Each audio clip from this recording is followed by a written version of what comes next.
demons, ghosts, demons, possessions, demons, ghosts, demons. So I'm gonna exorcise you.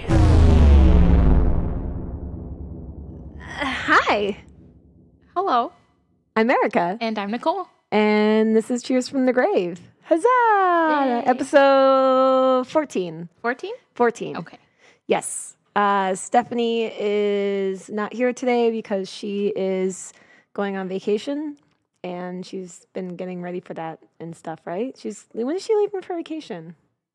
Like October? I thought she was going somewhere this weekend or this week. I don't know. She just doesn't want to hang out with us. That's fine. Yo.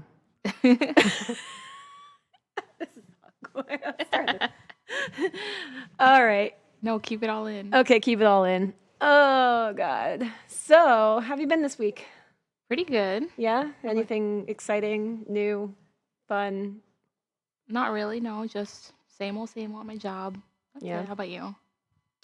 It's work and here, and I've been binging Lucifer, and I finally finished that recently. I've been binging sleep. Sleep? What's that? My natural sleep cycle. Oh. I thought it was like some No, show my or natural something. sleep cycle. I'm tired. Oh my gosh. No, I've been binging Lucifer on Netflix. Okay. And it's awesome. Oh, I have been binging the botched surgery shows with my parents. Oh God. They really like those for some reason. It's weird, but It's like a train wreck, isn't it? You just can't look away. We had a family bonding this past weekend. It was really funny. Oh my God. Like 6 hours straight. Oh man. So why don't we just dive into it? Do you want to go first, or do you want me to go first today? I can go first. Yeah, go ahead. Alrighty, everyone. As you know, the Cryptid Corner over here. Nicole's Cryptid Corners. So, around the world, millions of children are terrified each year by the idea of... The Boogeyman? Yes, the Boogeyman. Yes! My best friend, the Boogeyman. He's your best friend. All the Let me tell you about a best friend. I love him so much. I call myself the Boogeyman when I scare my family. Oh my gosh. So that's my nickname at home. But what is the Boogeyman? So we know the Boogeyman as a mythical monster whose impact can be traced around the world. One of the first references to this legendary creature was found in the 1500s, though it is suspected that the Boogeyman has existed much longer than this. So we know parents just use them as a way to scare their children into behaving. Yeah. So that seems to be the common theme everywhere. But, yep, it is thought that the Boogeyman was originally a reference for mischievous creatures called hobgoblins. Throughout much of Europe, hobgoblins are actually quite friendly or limited to lighthearted pranks, but there are tales of hobgoblins who are much more vile in nature. Really? Yes. These creatures were said to torment humans, sometimes to the point of frightening a person to death. Yo, that's terrifying. Can you imagine? Just, and you drop dead. Regardless of how the Boogeyman came to be, he exists as one of the most well-known and feared creatures of all time.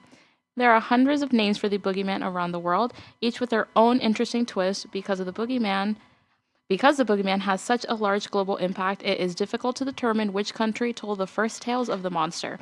One thing is for certain, the Boogeyman loves to lurk in the shadows of the night, and its main victims are disobedient children who don't listen to their parents. Yo. So me.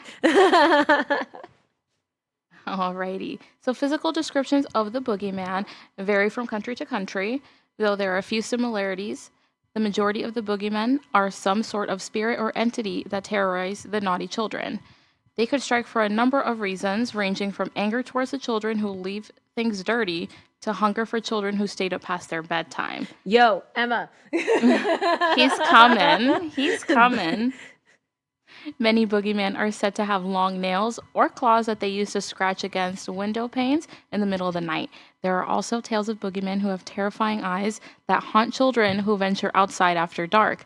Some Boogeymen are said to have horns or look very animal-like, while others are told to be evil humanoids or witches. So none of them look like the Boogeyman from Nightmare Before Christmas?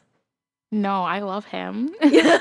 No, Oogie Boogie's his own. Oogie Boogie, he's his own little thing. He's his own little thing. Aww. No sacks of insects here. Well, that's good, because that's gross. Mm-hmm. Have you seen Don't Look Under the Bed, that Disney Channel original movie? No, I haven't. Okay, we'll get into that a little bit later. Oh my God. Okay. Yes.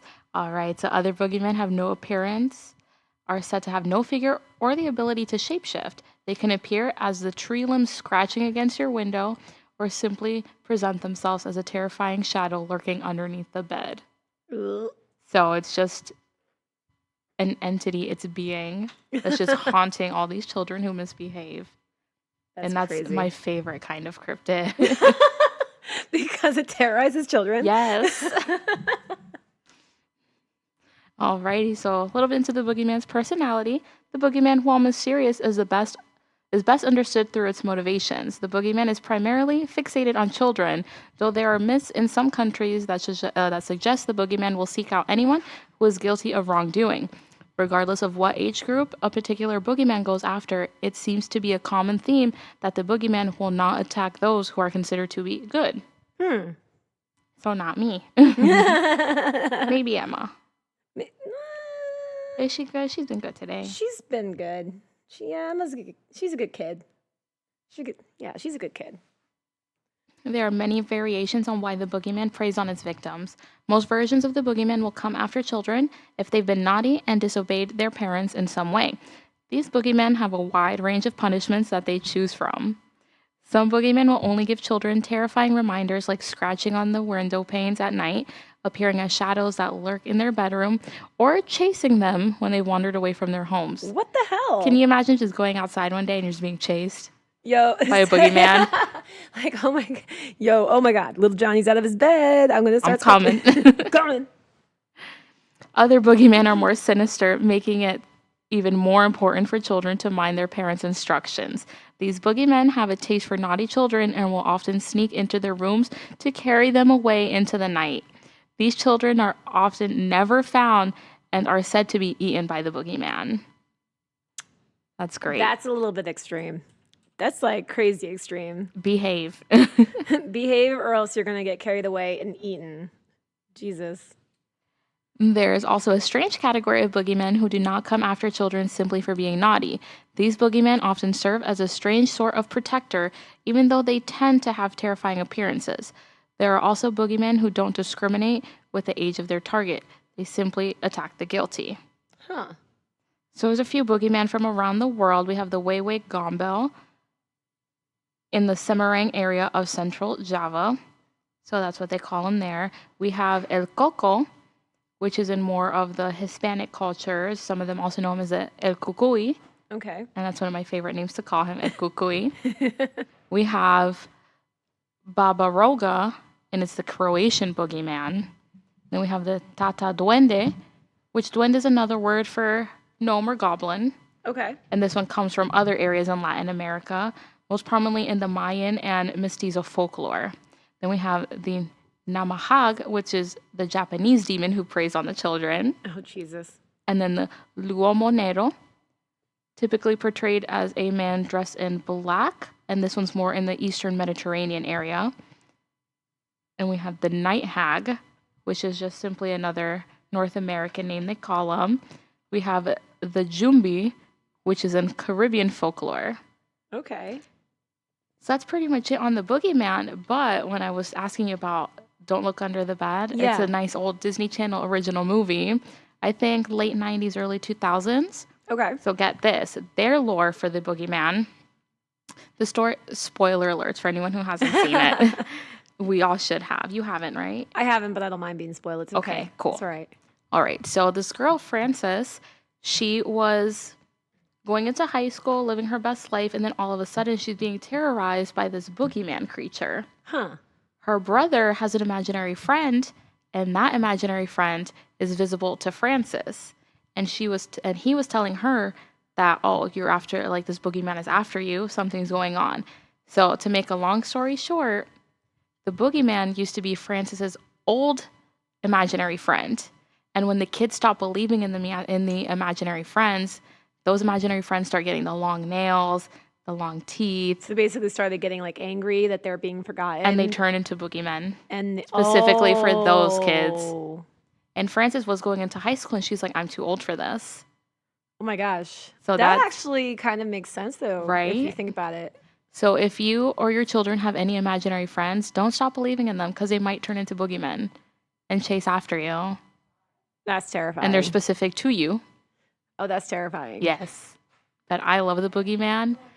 Fun little story here. I think it might just be a ghost, but I'd like to think it's a boogeyman. Oh my gosh. When I first moved to Florida, Uh-huh. every single night, no matter what time I went to bed, the second my head hit the pillow, I would hear like a scratching noise inside of my closet. No. And then like a little marble dropping noise. And that's like, I don't know, it was very specific, but the scratching every night, no matter what time I went to bed, it could be like 8 p.m. or 3 a.m. The second my head hit that pillow, like good night, we're out, you would hear it in the closet. That's messed up. Yes.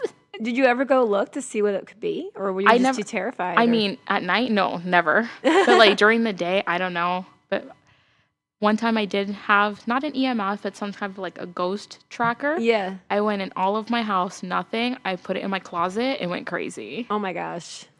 So I haven't heard it in the past few years, but. So is it still in the house that you are living in now? Like, I think so. I think so. Yeah, I'm still in the same house. Okay. So we'll see. I'll probably hear it again tonight. Oh my gosh. I'll let you guys know. Yes, please. But oh no, go ahead. But that's it for the boogeyman on my end. That almost reminds me, not really boogeyman, but like the scratching noise. One of the older houses that I used to live in, I had a roommate, and whenever it was the craziest thing, she once sent me a text message saying like something scratching at the bathroom door. Like whenever she or my other roommate would go in there, they would close the door and they just hear this like light nails on the door. And they actually and she actually recorded it and sent me the video, and she's like, "What the fuck is this?"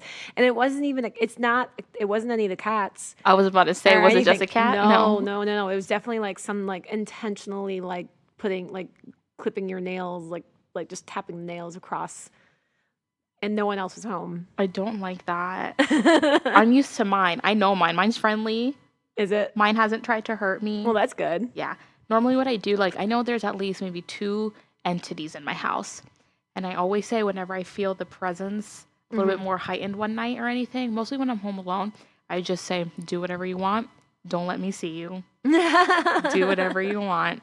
Like they can knock down posters, lamps. I don't care what they do. As long as I don't see their physical being, I'm good. Oh, that's funny. Yeah, because then that becomes way too real for me. Yeah. Yeah. Yeah. It's kind of like, I mentioned this in a previous episode when I was home in Connecticut.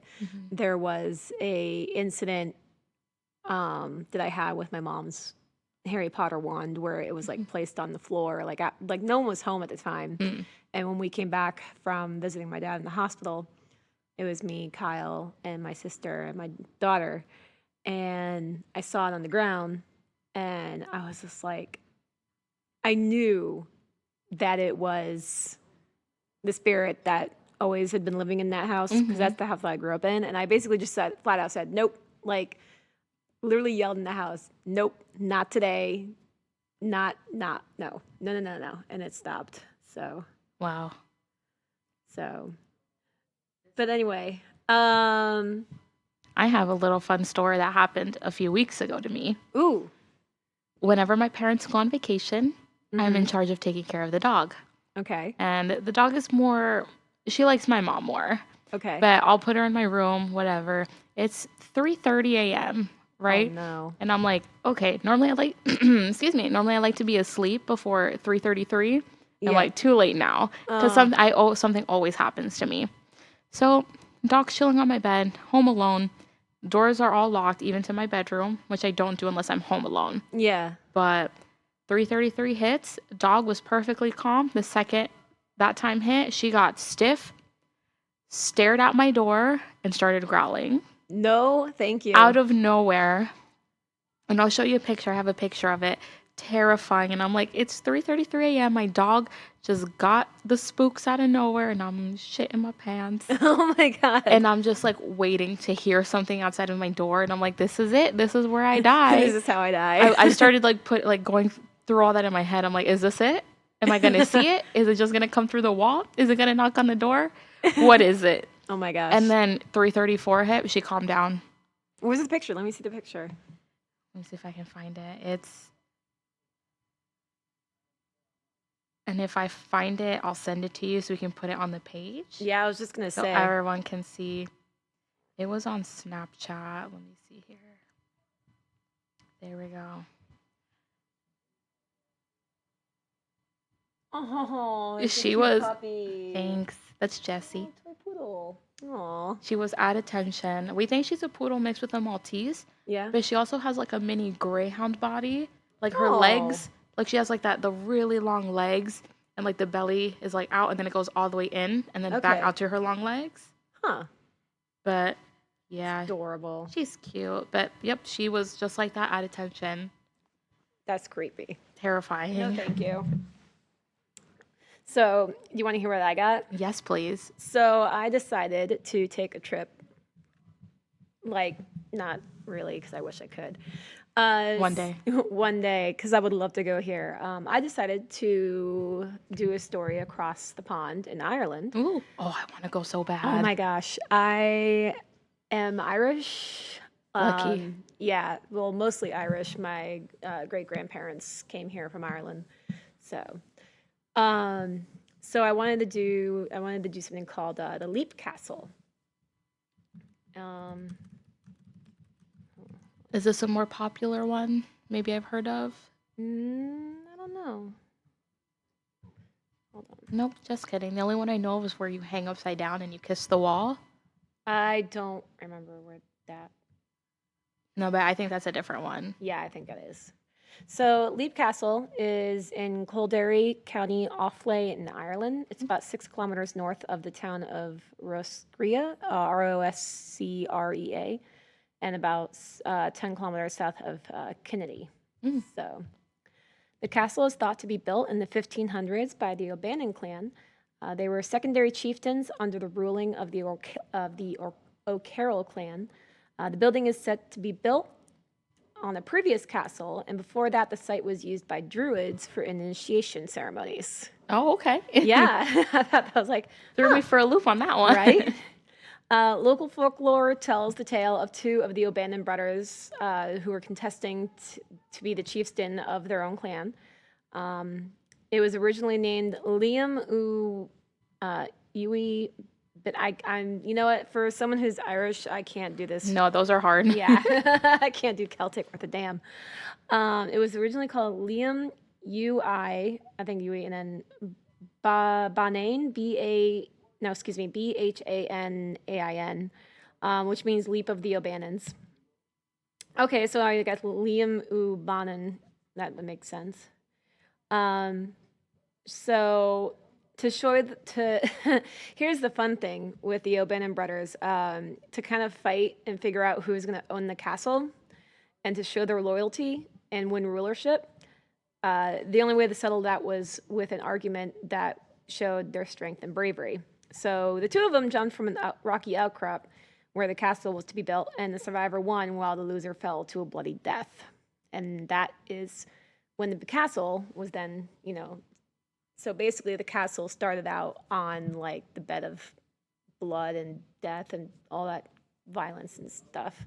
I am The huge. the huge. And the thing is that I was reading this and they're like, yeah, they jumped off the cliff and one died. I'm like, but how did they both not die? So I was trying to research that, but I couldn't figure out who the actual winner was. But anyway, so for years, the castle saw nothing but death and bloodshed. It was used as a principal stronghold for the Carroll clan and guard the pass-through of the Sleeve Bloom Mountains. So here's a little bit of history on the families and kind of the shit that they did. So first, there were the O'Carrolls. Within 100 years, the O'Bannons relinquished their home to their more powerful neighbors, the O'Carrolls, who were a violent, deviant, and vengeful clan who ruled in terror. In 1532, the clan leader, Mulrooney O'Carroll, died. So again, this is going back to the Battle of the Death. So apparently, like, as I said, whenever it came to who would rule the castle, it was decided by Battle of the Death. Mulrooney's sons, Thaddeus and Tay, began an almighty battle for control of not only the castle, but the clan as well. So one evening, Thaddeus, a priest, was conducting mass in the chapel. Tay busted in the middle of the service, accusing Thaddeus of insulting him by starting mass prior to his arrival.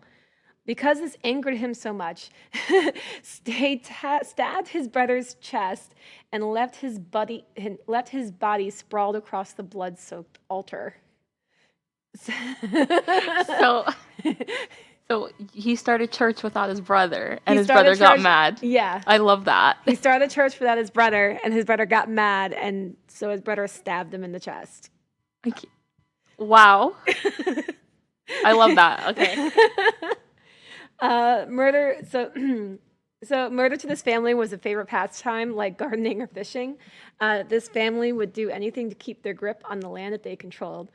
The murderous tribe often employed other clans as mercenaries to support them in battle. However, the O'Carrolls usually managed to avoid paying these services. Avoid paying for these services. 39 members of the O'Neill family once refused their services to help the O'Carroll clan, and due to this, the O'Carrolls slit their throats. Oh. A family by the name of McMullen once helped defeat the Earl of Tyrone in battle, and as a thank you, Charles O'Carroll, the last chieftain to occupy the castle, rewarded them by poisoning their drinks and disposing their bodies within the castle walls. Okay. That's a lot. So it's like, hey, thanks for fighting for us. We're going to go ahead and poison your drinks and shove your bodies in the walls of our castle. I think I've heard of this before. That sounds familiar. So I mean that happens a lot though. it happens more than you think. Yeah, especially in Ireland. Right? The next family up was the Darbys. In 1649, Lee Castle was handed over to the first of the Darby line, Jonathan. He was a soldier of the Cromwellian forces and was handed the property in lieu of pay during his services in the English Civil War. The castle only stayed in the Darby family for a short time before it was handed back to John O'Carroll in 1664 due to continued loyalty to Charles I. About 3 years later, due to the differing views of Charles II, Leap Castle was then back in the hands of the Darbys in 1667. Then Jonathan and his wife, Deborah, who was the daughter of Charles O'Carroll, made the castle their home and gave birth to their first child, Jonathan II. Now, Jonathan II was known as a wild captain, and he buried his fortune of treasure somewhere on the grounds of the castle prior to murdering 2 servants who helped him bury that treasure. He was then imprisoned in Dublin Gaol for treason. He survived execution by a pardon that was later given to him. And then he returned to Leap Castle to search for his treasure, but incarceration messed up with his memory and he couldn't locate it. And ironically, he murdered the only men who knew where the treasure was buried. So there's still treasure hidden somewhere on the grounds. I believe it. Of this castle. So let's fast forward a bit to the early morning of Sunday, July 30th of 1922. A party of about 11 raiders set fire to Leap, totally destroying the north and larger wing of its most valuable contents. It was said that Richard Dawkins, who was the groundskeeper who is currently living there with his wife and his child, heard a knock on the door at around 2:20 a.m. He opened the window and looked outside and found men standing at the door, asking for night's lodging, and ordered him to open the door. He did as he was requested and then was held at gunpoint. The intruder said that they wanted to burn the place down, but Richard had requested to retrieve his daughter and wife first, which he was allowed to do so. The castle did sustain serious damage. However, over time, it was rebuilt and restored. So in the 1980s, descendant of the O'Bannon clan purchased the castle and began extensive renovations, which was plagued by bad luck and setbacks. Because of all this, a white witch was asked to cleanse the castle. However, she was unable to do so. The witch suggested that the phantoms wished no harm and was not prepared to leave the castle. Today, the castle is owned by musician Sean Ryan, who lives peacefully alongside the ghostly roommates. So, after the history, now let's talk about the ghosts. Please. That was a lot. Right? There's a lot to unpack there. So, one of the owners, Mildred Darby, heard noises like furniture being moved frequently at night. She also had guests over who would ask why servants would turn out the rooms under them in the middle of the night. The front door would ring from time to time and no one would be there. Sean Ryan, who again is the current owner, would hear chanting coming from outside the castle and had heard his name being called. During renovations, which has been known to cause massive spikes in paranormal activity, experienced poltergeist activity during the restoration effects. Now, Sean Ryan noted that his tools had been moved to the far corners of the room when his back was turned. A carpenter left suddenly and never returned without giving any reason as to why.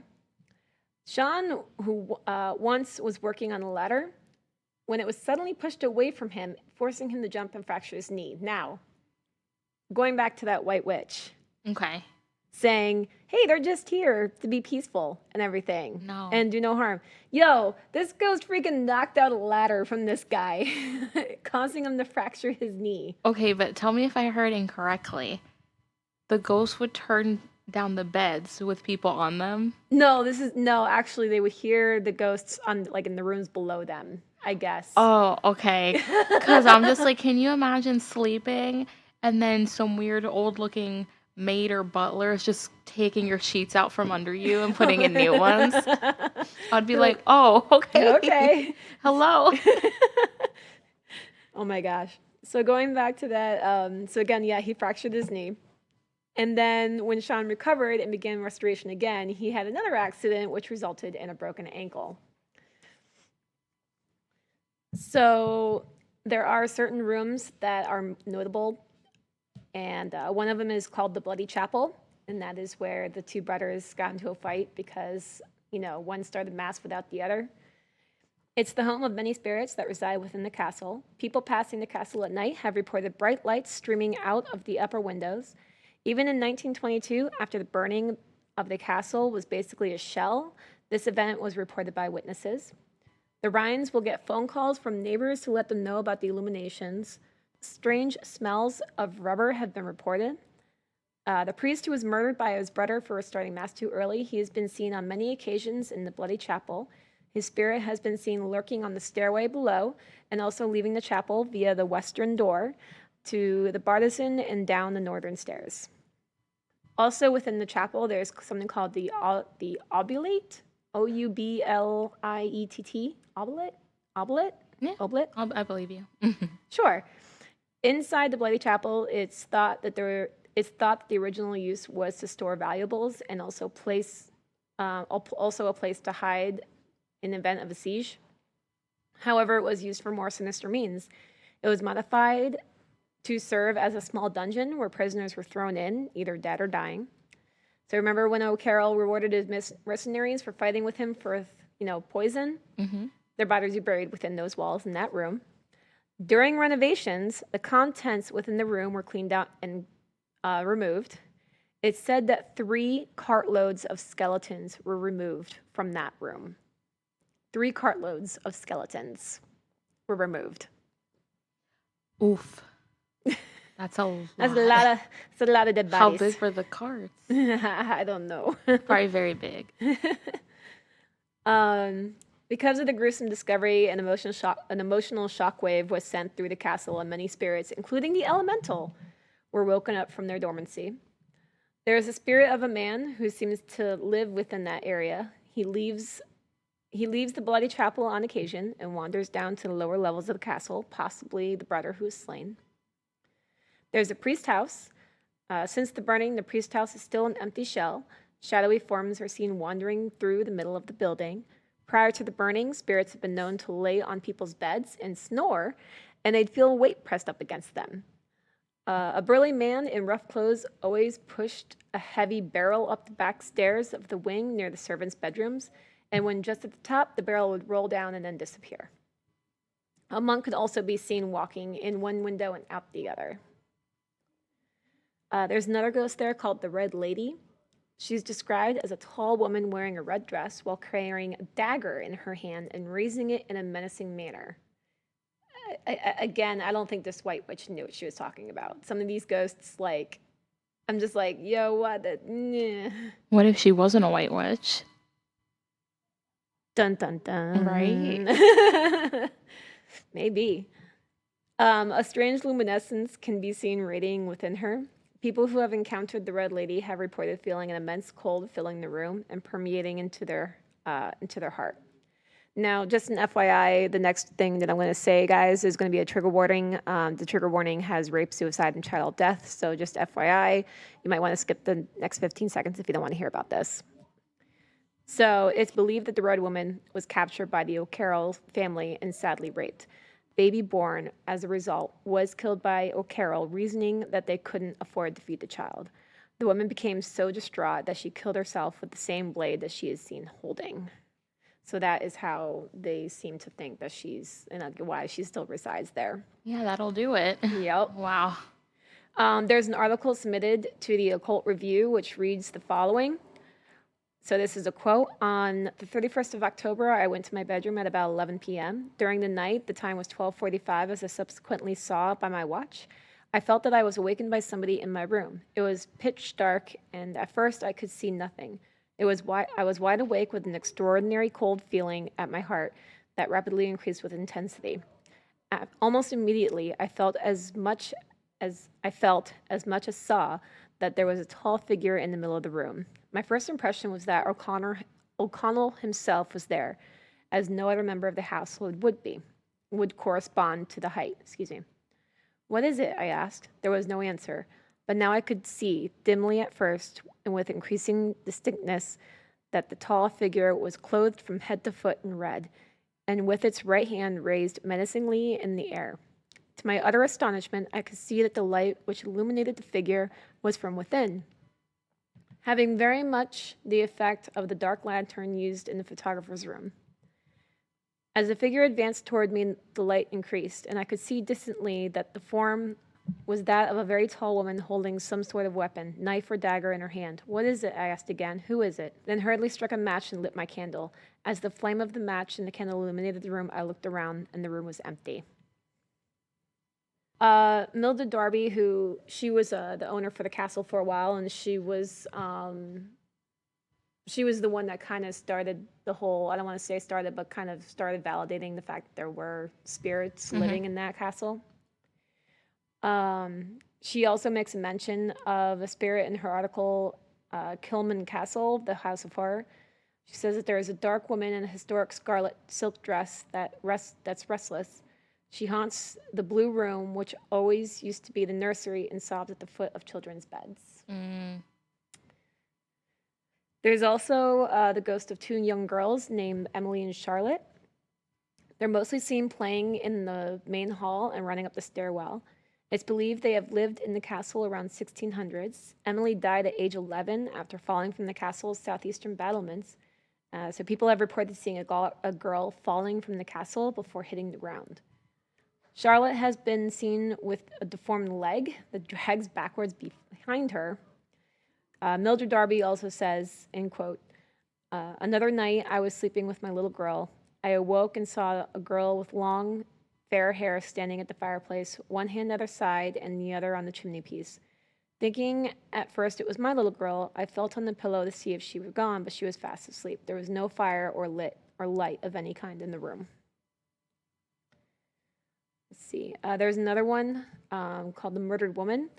During the Darby residency, Mildred has seen a woman believed to have been murdered by the O'Carroll. Mildred describes as a woman with very few clothes and red cloth over her face. She screams loudly twice and then disappears. Sean Ryan, again, the current owner, has reported hearing a woman screaming. There's also one other thing, the governess and the old man. The governess, also known as the nanny, is frequently seen in the main hall and often seen with Emily and Charlotte. Guests have reported being touched and having someone brush past them. A guest of Sean Ryan was actually having lunch at Leap Castle when both him and another female guest sitting near the fire saw a prude lady in Victorian attire in the main hall. An old man has also been seen a number of times sitting peacefully by the fire in the main hall. And as described by Mildred Darby, there's a little old man with a green cutaway coat, knee breeches, and a bright shoe buckle holding a letter bag in his hand, sometimes seen with a little old lady with skinny hands, long black mitts, old-fashioned dress, and a big headdress. Both are sometimes seen with an old man dressed like a priest with an intensely cunning face. The green old man tries to stop people. That's all I have. And that's it. That's the story of Leap Castle That's a lot. in Ireland. Let's go.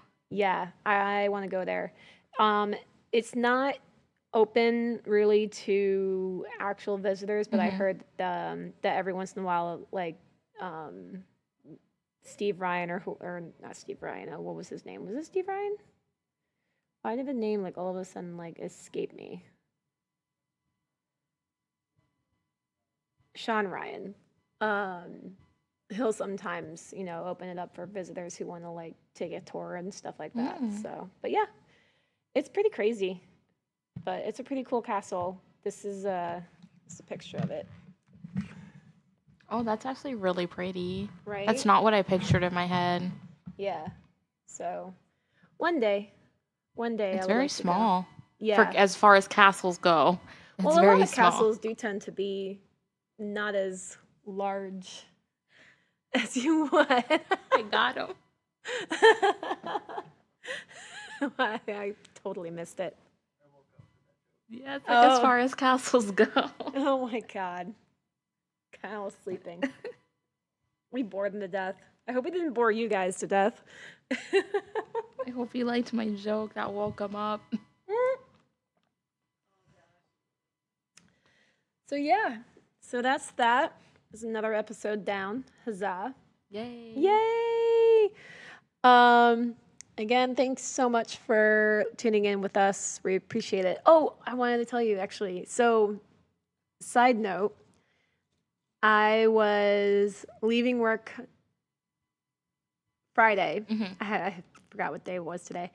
So I was leaving work on Friday, and as I was going through the team member parking of Universal, I was flagged down by a couple team members. And so I rolled out my window, and they're like, "Hey, do you by any chance have jumper cables?" I'm like, "Yeah, I have jumper cables." So I helped them jump their car. And then afterwards, they were like, "Hey, we'll totally get you like recognition, like applause, something or something or other." And I was just like, "No, that's fine." And I was like, and they kind of looked like a couple of nerdy people, that one of us type of things. And I was just like, "Do you like podcasts?" Ooh. And they're like, "Yeah." And the guy's like, yeah, I love podcasts. And I was like, "Do you like supernatural things and spooky things and cryptids and everything?" And he and his girlfriend were like, "Yeah, we totally do." I'm like, "Well, here." And I gave him our business card. I'm dead. And I was like, "You should totally listen to us." So, yeah, we got some new listeners. So, yay! Yay. Also, if you guys have anything you guys want us to talk about or research for you, please email cheersfromthegrave@gmail.com. Yes, please. Again, if you have any topics or anything like that, that'd be great. Also, if you have any personal stories that you'd like to share with us, we'd be more than happy to read them for you on our listener episodes, which we're going to actually record in the next few minutes. And that'll be next week. So I'm excited. But yeah, you can find us on Facebook and Instagram at Cheers from the Grave. You can find us on Twitter at Cheers from Grave. We have a Patreon, which is patreon.com/Cheers from the Grave. And then we are working on the Tumblr and the Reddit. Yeah. So we'll get that up going soon. Again, when it comes to supporting us, you can also go to Apple iTunes and rate and review us on Apple iTunes. That helps us on our business end when it comes to the charts and everything, keeps us relevant and helps other people notice us, which would be a very big help. If you do go ahead and rate and review us, send us a screenshot of that and you'll be entered into a drawing for some merch. We got some stickers that are going to be on the way, magnets. We can also have a choosing of whatever you choose on our merchandise site. We can get that going. So it'd be great. Any way to just please help us. Please spread the word also. Word of mouth is awesome too. So any way to support Share us. us. Facebook page. Just share one of the posts. Yeah. If there's anybody that you know that likes podcasts or spooky things, send them our way. So yeah, enough rambling. I think that's it, right? I think that's it. All right, cool. Well, I'm Erica. And I'm Nicole. And Stephanie will be with us in the next few weeks. We miss her. We miss her. We miss you, Stephanie. She'll be back. It's okay. She'll be back soon. Alrighty. And again, yeah, I'm Erica. And I'm Nicole. And this is Cheers from the grave.